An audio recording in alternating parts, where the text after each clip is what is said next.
कूड़े से सोना बनेगा, कितना नॉनसेंसिकल टॉपिक है, लेकिन हम क्यों डिस्कस करें? क्योंकि एक इतने बड़े लीडर ने बोला। इतने बद दिमाग दिन में अकल नाम की चीज नहीं है। कूड़े से सोना बनाओ, मेरे घर भी बहुत कूड़ा निकलता है, ले जाओ, मुझे भी दे दो, मुझे भी दे दो वो स्कीम। जब गुरु ही नाली से गैस निकाल सकता है तो चेला क्या करेगा? भाई चेला भी तो वही बोलेगा जो गुरु बोलेगा।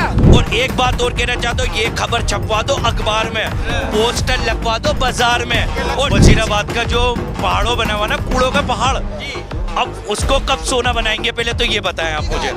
और चाय बनाने का जुमला भी मोदी जी का है, दोनों जुमले मोदी जी के हैं। और जिस दिन एक प्रेस कॉन्फ्रेंस करने में हिम्मत नहीं पड़ती, तो बिना वो टेलीप्रॉम्प्टर के पढ़ा नहीं जाता, कोई क्या सवाल पूछ लेगा। चला ये वो सिंदूर का ठेका लेने। जैसे रेल में आपने देखा ना, ये शंकर बाम दांत के लिए खा चले आया, आया 2 मिनट में आया, भाई साहब आया 2 मिनट में आया, आपको चाहिए 2 मिनट आया। ऐसे पत्रकार हो गए हैं, चिल्लाते हैं सभा लगा के कि आया 2 मिनट में आया, 2 मिनट में आया। अनुगोष स्वामी की बात कर रही है, मैं नाम नहीं ले रहा हूँ, ये मीडिया वाले हो गए। 2 मिनट में आया, 2 मिनट में तुम्हारे पास आया, 2 मिनट मीडिया को ट्रोल कर रहा है।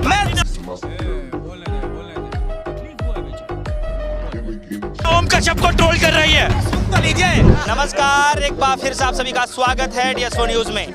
देखिए, एक तरफ भारतीय जनता पार्टी प्रधानमंत्री मोदी जी के कार्यकाल को 11 साल पूरे हो चुके हैं। यूपी के एक उनके मंत्री ये कह रहे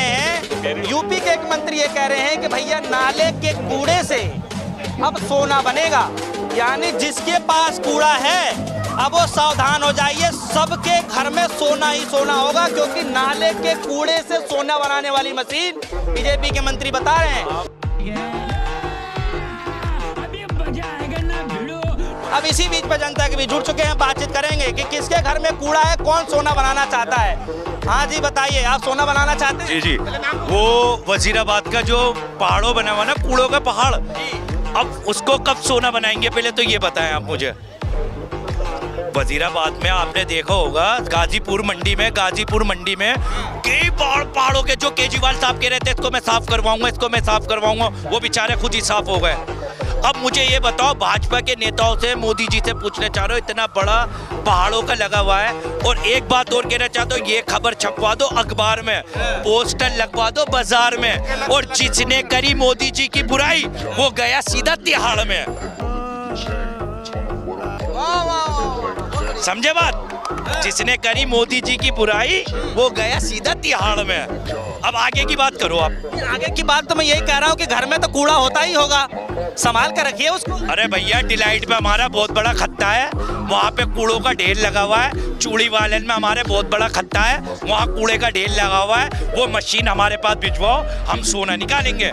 जब ये नाले की गैस से, नाले में से गैस से चाय बना सकते हैं, तो सोना निकालना कोई बड़ी बात नहीं है। राहुल गांधी जी ने कहा था कि आलू में से मैं सोना निकालूंगा, मोदी जी ने ये कह दिया, बहुत बढ़िया। अब यही होगा देश में, ऐसे ही देश का विकास होगा। नहीं बेटे, थोड़ा ये बच्चों को पता नहीं है ये। हाँ, सॉरी मैं बता रहा हूँ, सॉरी भाई साहब, सॉरी, एक मिनट। अरे सॉरी, जनता सॉरी, मोदी जी का डायलॉग था ये, सॉरी ये लेकिन हम मोदी जी के भक्ते बड़े सख्त हैं, आंखें बंद है, कान बंद है, और जुबान हमारी बंद रहेगी। इतने तेजस्वी लोग हैं हमारे पास। मोदी जी है तो देश है, और देश है तो मोदी जी है। इनको अपने सलामत रखने की आदत है।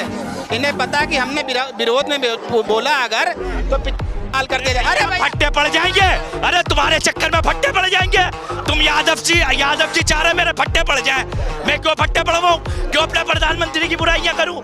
मैंने कहा ना, ये है फुक, और भाई जैसे मैं यादव हूँ, ये मोहनडन है। इन्हें बता दो, कर्नाटक में बोला गया तुम आतंकवादी हो।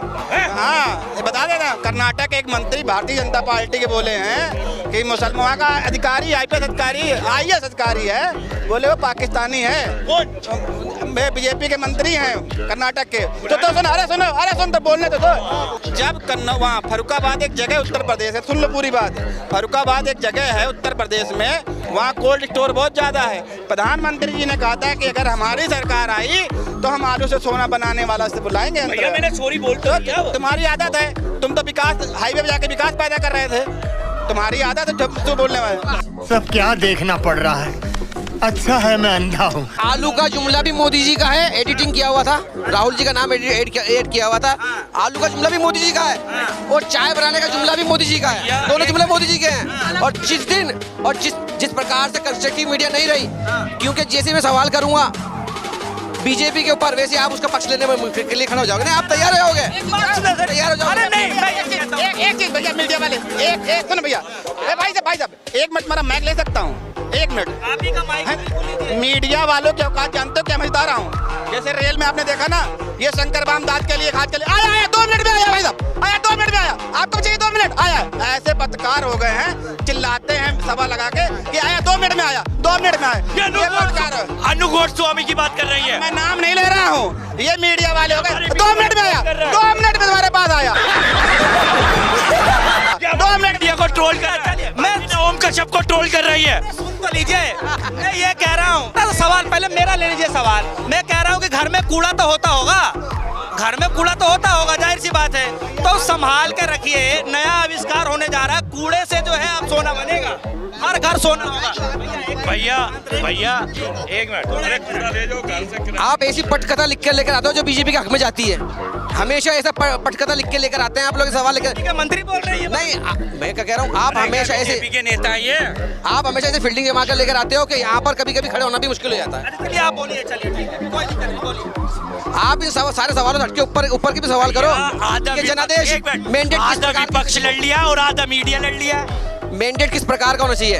आपके साल मोदी जी आपके चैनल के माध्यम से, आपके यहाँ पे मजमा अच्छा लगा हुआ है, इसलिए इसमें आपके चैनल के माध्यम से संदेश देना चाहूंगा कि जिस दिन भी हमारे देश के अंदर चेहरों पे वोट नहीं डालेंगे लोग और अपने कॉन्स्टिट्यूएंसी या अपने नगर निगम क्षेत्र में या अपने सांसद क्षेत्र में योग्य आदमी को देख लेंगे कि यार ये आदमी योग्य है। क्या कहना क्या चाह रहे हैं भाई आप? और योग्य आदमी चुनाव कम से कम 15 दिन तो होता है ना, 15 दिन के अंदर आप अपने घर में मंथन तो कर सकते हो ना कि कौन सा आदमी योग्य है। हम बिना चेहरा बिना पार्टी देखे अगर हम उस आदमी को वोट देंगे तो अपने आप अच्छा मैंडेट आएगा। जो पार्टी सबसे ज्यादा योग्य लोगों को खड़ा करेगी, एक दिन जब जनादेश आएगा तो अपने आप गिनती हो जाएगी, तो योग्य पार्टी ही सरकार बनाएगी। पार्टी अभी कौन है? अभी तो सबके सब जो चुनाव में खड़ा करते हैं वो इस प्रकार से खड़ा करते हैं कि जिसके पास ज्यादा पैसा, बिजनेस चल रही है, इकट्ठा करके सोना बनेगा, ऐसी मशीन बनाने वाले हैं, लाने वाले हैं। आपके घर में कूड़ा तो होता ही होगा। बीजेपी के ही होंगे ना, बीजेपी के ही होंगे ना, और कोई पार्टी का नहीं होगा। इतने बद दिमाग जिनमें अकल नाम की चीज नहीं है। कूड़े से सोना बनाओ, मेरे घर भी बहुत कूड़ा निकलता है, ले जाओ, मुझे भी दे दो वो स्कीम। क्या बात है सर, क्या बात है सर, क्या बात है, ये बात यार ये बीजेपी के आदमी तो देश हित में कूड़ा दे रहे हैं, कूड़ा दान कर रहे हैं देश हित में। मेरी समझ में ये नहीं आता, जितने भी गिरे हुए, जितने भी बड़े बोल और जितने भी बदचलन नेता जो है ना, सब बीजेपी में है, सब बीजेपी के हैं। मैं तो कहता हूँ जनता से पहले बीजेपी को साफ करो, अगर देश में तरक्की करनी है उसे निकालो यहाँ से और किसी और पार्टी को बैठाओ। तुम्हें साफ कर देंगे, बीजेपी को साफ नहीं करेंगे। तुम साफ हो जाओगे, गरीबी साफ हो जाएंगे, तुम साफ हो जाओगे, बीजेपी साफ नहीं होगी। आप क्या कहेंगे चाचा? बेटे मैं तो ये मैं बताऊं, ये जो बकवासबाजी वाले बयान करते हैं ना, बकवासबाजी वाले बयान करते हैं ना, मेरा ख्याल तो ये इनसे कलवाए जाते हैं ताकि बेरोजगारी, महंगाई, मुद्दे, अडानी अंबानी, सेल बेल के ऊपर वो तो जहाँ तक हमारा दिमाग करता है। नहीं तो बताओ उससे कलवाया जो मैडम के लिए, जो कर्नल मैडम थी, कर्नल सोफिया के लिए, फिर उसके लिए उल्टा सीधा बोल। तो मेरे को तो लगता है, मतलब एक तो इनके दिमाग में हिंदू मुसलमान है ही है, उसमें तो कोई शक नहीं है, और दूसरा ये भी हो सकता है कि लोगों का आप डिस्कस क्या कर रहे हैं, कूड़े से सोना बनेगा। कितना नॉनसेंसिकल टॉपिक है, लेकिन हम क्यों डिस्कस कर रहे हैं? क्योंकि एक इतने बड़े लीडर ने बोला है। तो ये सारा नौकरी रोजी आप बोलो, कोई रोजी रोजगार, महंगाई है जो किसी की बात ही नहीं करता। 30 इनको बोलो हाथ भागता आ जाते हैं। कांग्रेस के टाइम नौकरी नहीं थी और सारे रोजगार, अरे बेवकूफ नहीं थे, एक तो उनको लात मार के दौड़ाया ना, ठीक है। और आप 30 लाख वैकेंसी खाली पड़ी है, 30 लाख, तुम सबको रोजगार मत दो, 30 लाख वैकेंसी तो भर दो।